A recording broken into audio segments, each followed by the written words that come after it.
Well, with us now in the studio is Dimitri Diliani. He's a member of the Palestinian Fatah Revolutionary Council.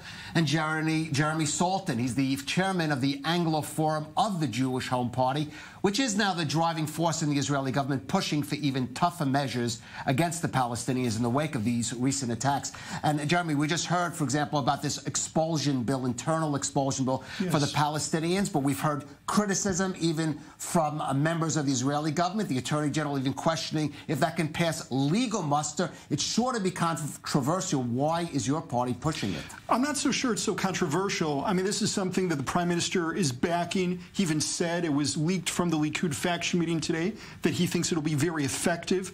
Yesh Atid, the leader, Mr. Yair Lapid, said that he is in favor of this. So I'm not sure it's so controversial. What we want to do is, like you said, have tougher measures here. Because we don't think that right now, when the average person is in their house now who's saying, maybe I'll make a terrorist attack, maybe I won't, he's saying, you know what, I'm getting a lot out of this.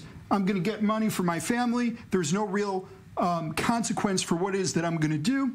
Maybe I'll go ahead and do it. So we want to go ahead and change that equation to make it more difficult on these people to go forward and embrace violence. I just want to clarify a controversy also in the international community. I was also referring to Jeremy. Sure. Well, I want to let Dimitri respond to that. You know, at the moment, this bill is largely symbolic because, as we just heard, we are in an election year. There is a lot of politics at play. Would a bill like that actually help deter terror? Would it work? I think Israel has tried collective punishment despite its legality in international law and its inhumanity. Israeli governments have tried collective punishment, and it has never worked. Always making things worse because, as I explained over the phone for producers, which I was supposed to be on Thursday, when I am under siege in Ramallah, I'm pretty mad because I didn't do anything and I'm under siege. I'm paying for something I did not do. For somebody with the right head on the shoulders, they might not do something about it. But somebody who has other convictions might, just for being under siege. And there were 500,000 people under siege in Ramallah that day. At least, I would say, 10 or 15 would have been brought up differently than I am. I would think about doing something about it. Now, and the thing is that looking at us, dehumanizing Palestinians has become the trade of parties like the Jewish Home. They don't look at us as human beings. When they are... I explain what you are. I never claimed that I speak for you. Let me say what I am. Don't put me for somebody that pushes for collective punishment. For example, Ashraf Naalwe, they demolished his home today. Ashraf Naalwe was never convicted in a court of law. He was only charged. Not only his house was demolished. The man who is believed to be behind the shooting death of a man and a woman at work in the Barkan industrial zone in October. Need to give our viewers some context. He was charged. Now, if you claim to be a democratic state, no, there are rules for claiming to be a democratic state, which is you are innocent until convicted guilty.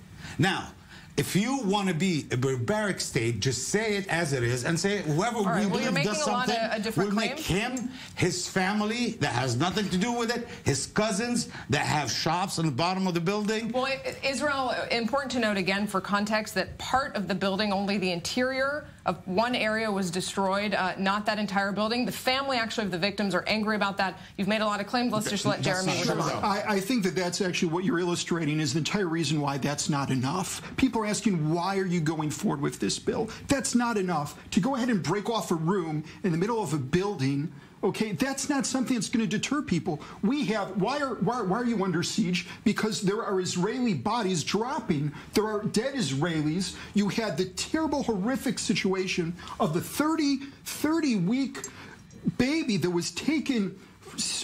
These are terrible things. Israelis are rightfully pissed off, and they want to see results from this government. And it is our duty as the government to go ahead and say that we're going to do something, because right now what we've been doing is not working.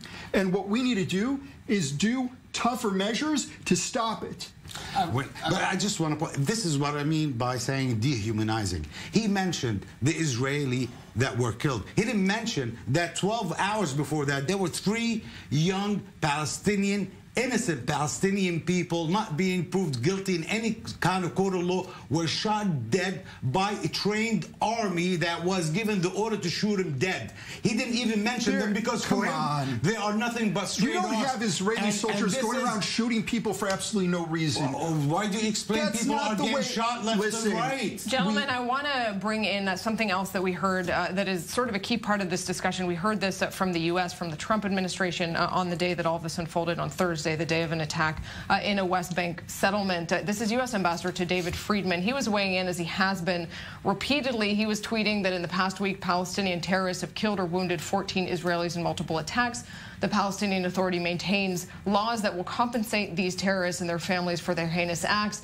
The PA can be a political body or a sponsor of terror, not both. Now, Dimitri, we know where David Friedman stands on the political spectrum. We know that he has come out supporting settlements. But this is a point that Congress is in support of, this notion of pay to slay. This is an issue. Is that some fair criticism there? Well, Friedman does not constitute any moral authority at all. Actually, he should run for the Jewish Home Party. But Congress is behind him. Did win support. Condemnation of this policy does have a majority in the Congress. Historically, it has been like that. Congress has been historically on the side of Israel at the time that the world is on the side of the Palestinian people. We're asking you, though, about the specific policy of paying these families that commit attacks. No, these families are paid as social cases. For example, I'll tell you something. When an Israeli gets killed while he is occupying somebody else's land, does he or not, his family gets compensated? They do. When an Israeli shoots, gets compensated? Don't they get compensated? They don't get money? No. Explain. You know, you're saying that it's you're trying to equalize it. You are in the reserve. Let's be factual. You go into an occupied. I'm telling you, you are in the reserve. You go into an occupied territory. Occupied territory. You get shot and killed. I go into disputed territory. Look, you get shot and killed. Let's stay on the point. Don't your family get some kind of compensation? Is that the same for you? Quick follow-up, then I'll let you answer. As somebody who goes out with the intention of killing civilians. Oh, do you think they put on their army clothes and have these guns to distribute roses?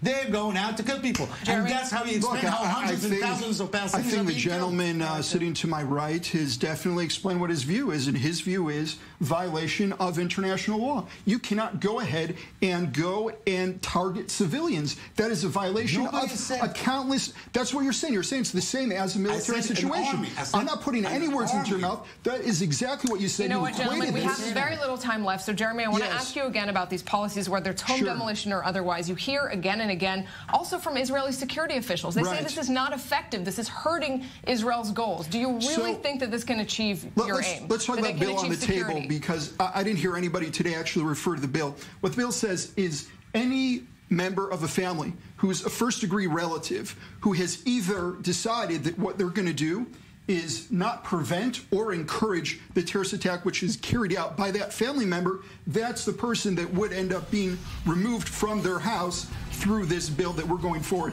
I don't think it's that controversial. We're talking about people who knew